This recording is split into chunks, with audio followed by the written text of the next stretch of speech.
In this activity, we'll continue to work on the comparative analysis of the colleges we're interested in. In this part, we'll focus on the costs associated with attending the colleges that we're interested in. We'll want to familiarize ourselves with whether or not the schools are public or private, get an idea of some of the enrollment deposit costs, health insurance costs if students aren't already covered, tuition and fees, room and board, other expenses, and then a general idea of the total cost of attendance before any type of financial aid, grants, or scholarships. The schools I'm still comparing are Duke University and UNC Chapel Hill. And first, I want to find out if the school is public or private. For this question, it's usually pretty quick to Google. So, is Duke University public or private? All right, so it's a private research university.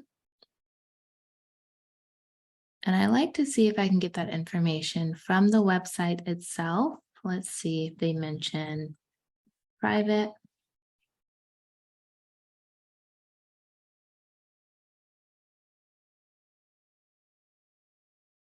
Duke Library is one of the top 10 private research library systems.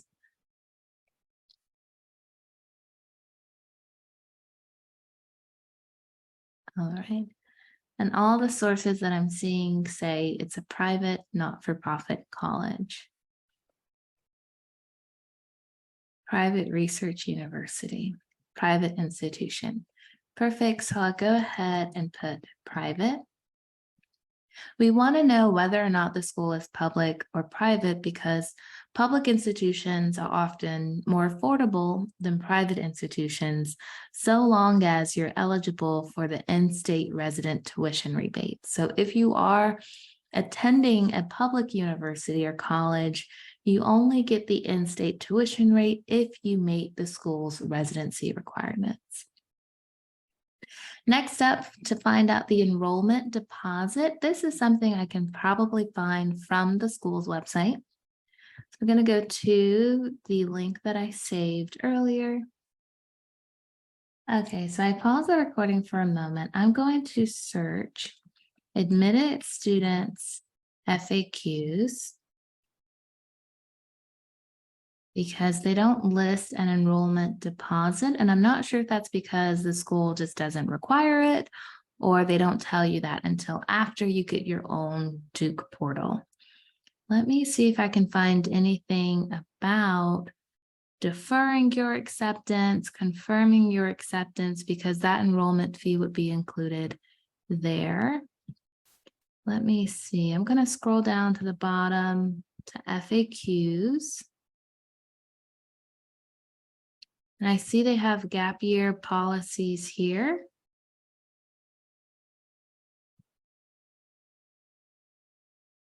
Let's see. So I see they say enroll at Duke University through your student portal, no deposit required. So for right now, I'm going to say no deposit required, and I'm going to put a link to where I got that from.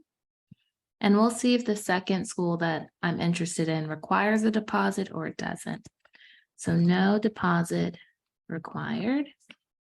I'm going to put a comment there. All right. Now for the remaining fees, health insurance fee, tuition fees, room and board, that should be with the finance or the bursar resources on the school's website. Let me go up here to financial support. And let's see if I can get a list of the tuition and the fees. Now, this is before any type of aid, financial aid, grants, scholarships. The tuition is $63,450. I'm going to say tuition, and then the fees, I'm going to add that with it. Okay, I'm going to put enter. Oops, what happened? Let me get rid of that $sign. So it'll add those two numbers up. Press enter. 63,000. Okay. 63,450 plus 2,722. That should work. Okay. That's for their tuition and feed. Room and board.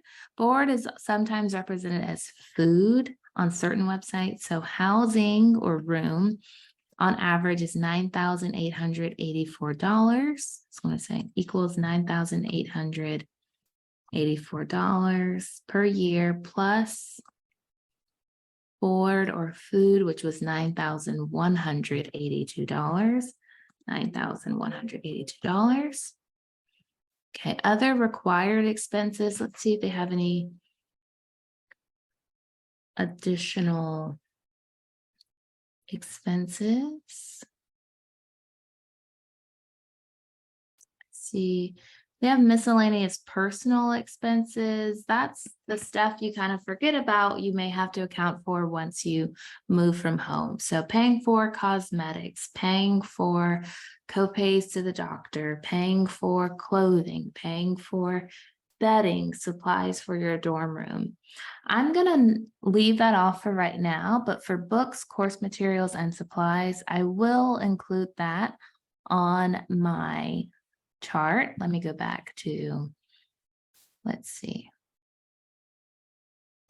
other required expenses. I'm going to say 536. And I'm going to make a comment, books and materials. And I'll say that's an estimate. And I'll save that right there. All right. And then I want to see for the health insurance. Now, schools require, most schools nowadays require that students have health insurance.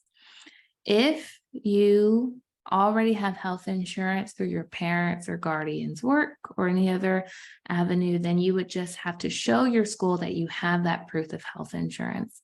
In the event that you do not have that to show, you will be required to enroll in a health insurance plan through the university, and the cost of that health insurance can often be included in your financial aid package. So I want to see what the health insurance plan is for Duke students who do not already have health insurance.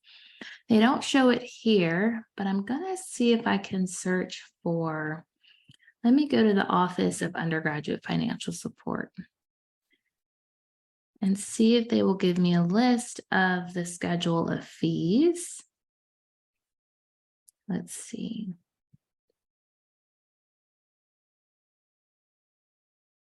FAQs.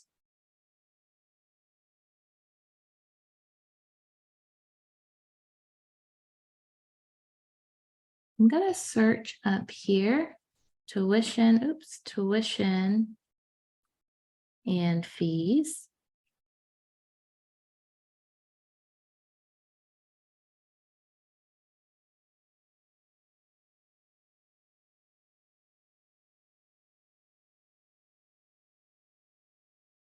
And they see this is pay your bill. Visit the bursar's website, tuition and fees. Okay, undergraduate tuition and fees. So these activity fees, service fees, recreation fees, health fees, those are the fees in order to use the on-campus gym, the on-campus student health clinic. That's separate from the health insurance fee, which let me see if that's listed. Insurance right here, fall term only. So you would pay that once a year at the beginning of your fall term. In the event you do not have health insurance, I'm going to say that's $3,282.12. $3,282.12. I'm going to include a comment from where I got that resource. Oops. Okay. That only required if I'm not already on a health insurance plan.